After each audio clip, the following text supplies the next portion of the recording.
can speak anything. I can speak anything. When you Congress people and your leaders, higher level leaders can speak anything about Narendra Modi ji and Draupadi Murmu ji without any respect. You don't have the right to come here and talk about respect. Okay? If you want to take the respect, पहले तो सीखो, देने के सीखो. कुछ Let me answer. They are not targeting individual. నాకు సంబంధం లేదు. తను చెప్పిన పాయింట్స్ కి we have answers. Because if they have to target the country. Mic is yours. Now the mic is yours. Mic is in your hand. మీ చేతిలోనే ఉంది. మిమ్మల్ని ఆపేటోళ్ళు ఎవరు లేరు ఇక్కడ. వీళ్ళు ఇన్ని సంవత్సరాలలో చూడని అభివృద్ధి 10 సంవత్సరాల్లో మేము చేసి చూపించామని అంటే దానికి వాళ్ళకి ఆన్సర్ దొరకదు. మళ్ళీ వాళ్ళు రామ మందిరం దగ్గరికి వెళ్తారు, మళ్ళీ బీజేపీ మీద మతం అని ముద్ర వేయడానికి ప్రయత్నం చేస్తారు, అంటే మైనారిటీ అపీస్మెంట్ పాలిటిక్స్ గురించి మాట్లాడతారు. ఇవన్నీ చేసేది కాంగ్రెస్ గవర్నమెంటే. వీళ్ళ గురించి వీళ్ళు మాట్లాడతారు ఏమంటే, ఈ అన్న చెప్తారు he is representing the entire bunch of people కాబట్టి నేను ఆన్సర్ చేయాలనుకుంటున్నా. డెమోక్రసీ గురించి వీళ్ళు మాట్లాడతారు. ఎవరైతే ఎమర్జెన్సీని ప్రకటించి ఒక సామాన్య పౌరుడి యొక్క హక్కుల్ని కూడా తీసేసుకొని ద బేసిక్ ఫండమెంటల్ రైట్స్ కూడా సిటిజన్స్ దగ్గర నుంచి పీకేసుకొని లాగేసుకొని తన కుర్చీని కాపాడుకునే ఇందిరాగాంధీ వీళ్ళ పార్టీకి చెందిన ఆమెనే. వీళ్ళకి అసలు డెమోక్రసీ గురించి మాట్లాడడానికి హక్కులు ఏమైనా ఉన్నాయా? అండ్ ఈ తెలంగాణ బిడ్డగా నేను మాట్లాడుతున్నా, నేను ప్రశ్నిస్తున్నా.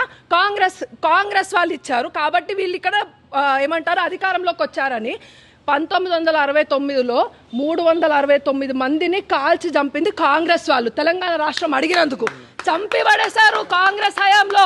అంతమంది ఈరోజు తెలంగాణ రాష్ట్రంలో చావులు బలయ్యారని అంటే బికాస్ ఆఫ్ కాంగ్రెస్ పార్టీ. అసలు వాళ్ళకి ఏం అధికారం ఉంది మరి తెలంగాణ రాష్ట్రం గురించి మాట్లాడేది? అసలు దేశం గురించి మాట్లాడడానికి వాళ్ళకి ఎలాంటి అర్హత ఉందన్న? రిలీజన్ గురించి మా మీద ముద్రేస్తారు. ఎప్పుడైతే పార్టీషన్ జరిగిందో on what grounds and on what basis did Congress government sign on the partition? ఎవడబ్బా సొత్తని మీ జోబులో నుంచి ఇచ్చిన పైసల భూమిని ఇచ్చి పడేసిర్రా? ఎవరిది భూమి? భారతదేశాన్ని ముక్కలు చేసి కుక్కలకి పంచినట్టు విస్తరలో ఇలా పడేసింది ఎవరు? కాంగ్రెస్ గవర్నమెంట్ కాదా? అప్పుడు ఆన్ రిలీజియస్ బేసిస్ ఎప్పుడైతే పార్టీషన్ జరిగిందో మరి ఇది హిందూ దేశంగా ఎందుకు ప్రకటించబడలేదు? ఇంకా మళ్ళీ అడిషనల్ గా ఈ భూమిని కూడా లాక్కోవడానికి 370 ఆర్టికల్ కశ్మీర్ ని వీళ్ళకి ఇందాక చెప్తున్నారు కదా కాన్స్టిట్యూషనల్ పాత్వే అని రెడ్ కార్పెట్ చూపిస్తున్నారు. కాన్స్టిట్యూషనల్ పాత్వే అని మాట్లాడే ముందు అంబేద్కర్ గారి గురించి మాట్లాడే ముందు మీకు కనీసం మినిమం రైట్స్ ఉండాలి. ఆయనను ఓడించడానికి ఆయన కాన్స్టిట్యూషనల్ బేస్ లో ఇప్పుడు నించొని ఎంపీ టికెట్లు, ఎమ్మెల్యే టికెట్లు, నేను కంటెస్ట్ చేసిన, నేను పోటీ చేసిన అని మాట్లాడుతున్నారు కదా. అది ఆయన రాసిన కాన్స్టిట్యూషన్ బేసిస్ అని మీరు మాట్లాడుతున్నప్పుడు అదే ఆయన నించున్నప్పుడు 3 సార్లు ఓడగొట్టడానికి ప్రయత్నం చేసింది కాంగ్రెస్ గవర్నమెంట్. అప్పుడేం మీకినారు మీరు మరే అని? అప్పుడు మరి అంబేద్కర్ గారు రాజ్యాంగాన్ని మీరు అంత రెస్పెక్ట్ చేయాలనుకుంటే ఇన్నిసార్లు ఎందుకు మీకు అనుగుణంగా మైనారిటీస్కి అనుగుణంగా ఎందుకు రాజ్యాంగాన్ని అమెండ్ చేయాల్సిన అవసరం పడింది? ఫస్ట్ ఆర్టికల్ 1లోనే చెప్తా ఇండియా దట్ ఈస్ భారత్ అని అంబేద్కర్ గారే రాశారు. మరి ఇప్పుడు ఇండియా పేరుని భారత్గా మారుస్తామంటే దాన్ని కేవలం ఒక మత ఆధారంగా మాత్రమే ఎందుకు మాట్లాడారు? ఇప్పుడు కాశ్మీర్ని ఎందుకు 370 ఆర్టికల్ని మళ్ళీ తీసుకొస్తానని రాహుల్ గాంధీ మాట్లాడుతున్నారు మేము అధికారంలోకి వచ్చిన తర్వాత. అన్న 370 ఆర్టికల్ ఉంటే నీ భూమి ఆడగాకపోతే ఈడ కొనుక్కో అన్న, ఎకరమేమన్నా 10 ఎకరాలు ఇప్పిస్తాం నీకు, అర్థమైందా? మేము చందాలు వేసుకొని ఇప్పిస్తాం. నువ్వు అంత దీన స్థితిలో ఉంటే మేమందరం చందాలు వేసుకొని ఇప్పిస్తాం. But 55% of the Kashmir land is now in the control of Pakistan. ఎవడొబ్బ సత్తని రాసి ఇచ్చారు? అది క్వశ్చన్ చేయండి ఫస్ట్. ఈరోజు మన దేశం ఎటుపోతోంది? ఇంకా యువకులు అటు సైడ్ కూర్చొని మాట్లాడుతున్నారు అని అంటే ఈరోజు కళ్ళలోంచి నీళ్లు కాదు రక్తం వస్తుంది. ఇప్పుడు డెమోక్రసీ గురించి మీకు మాట్లాడడానికి మినిమం రైట్స్ కూడా మీకు లేవు. పాత్వే గురించి మాట్లాడుతున్నారు. అంబేద్కర్ గారిని అవమానించి మీరు అంబేద్కర్ గారికి భారత రత్న ఇప్పించారా? వీళ్ళు బీజేపీ గవర్నమెంట్లో ఇప్పించారు. బీజేపీ గవర్నమెంట్లో భారత రత్న ఇప్పించారు. కనీసం పార్లమెంట్లో అంబేద్కర్ గారి విగ్రహం కూడా లేదు.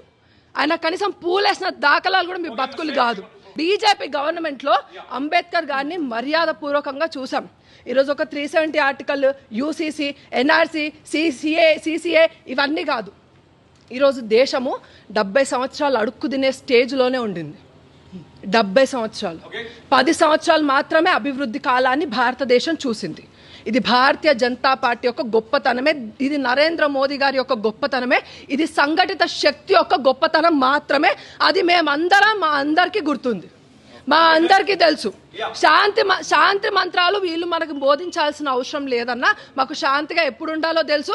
ఖడ్గం పట్టుకొని ఛత్రపతి శివాజీ మహారాజ్ ఎప్పుడు అవ్వాలో కూడా మాకు తెలుసు. వీళ్ళు ఎప్పుడైతే రామ మందిరాన్ని వీళ్ళు ఫర్గా ఉన్నారా, 370 ఆర్టికల్ వీళ్ళు వ్యతిరేకం కాదా?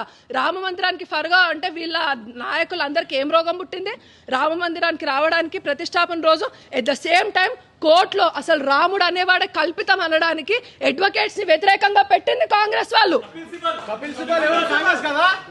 ఇవన్నీ క్వశ్చన్ చేసుకోండి. నేను హిందూని, నేను సోమవారం శివుడి దగ్గరికి వెళ్తా, మంగళవారం ఉపవాసం చేస్తా, కడుపు మార్చుకుంటా, కాలు కడుక్కుంటా, ఇలాంటివి కాదన్నా. మనం పోయి పూజ చేయాలంటే వన్ సెకండ్ మనం పోయి పూజ చేయాలంటే గుడి బతుకుండాలి. ఈరోజు ఆంధ్రాలో గుళ్ళని ధ్వంసం, ఒక్క నిమిషం అన్న, గుళ్ళని ధ్వంసం చేస్తున్నారు. మీ కాంగ్రెస్ వాళ్ళు ఎవరు మాట్లాడారు? ఈరోజు బాబ్రీ మసీద్ డెమోలిషన్ గురించి మీరు మాట్లాడుతున్నారు, కానీ అంతకుముందు అక్కడ రామ మందిరాన్ని కూల్చి అక్కడ మసీద్ కట్టారనడానికి మీరు ఎందుకు ఒప్పుకోవట్లేదు? ఎప్పుడు మైనారిటీ అపీస్మెంట్ పాలిటిక్స్ ఇప్పటికైనా బంద్ చేయండి. లేకపోతే మీ అమ్మ చీర కట్టుకునేది రేపు నీ పిల్లమో నీ కూతురో బుర్కా వేసుకునే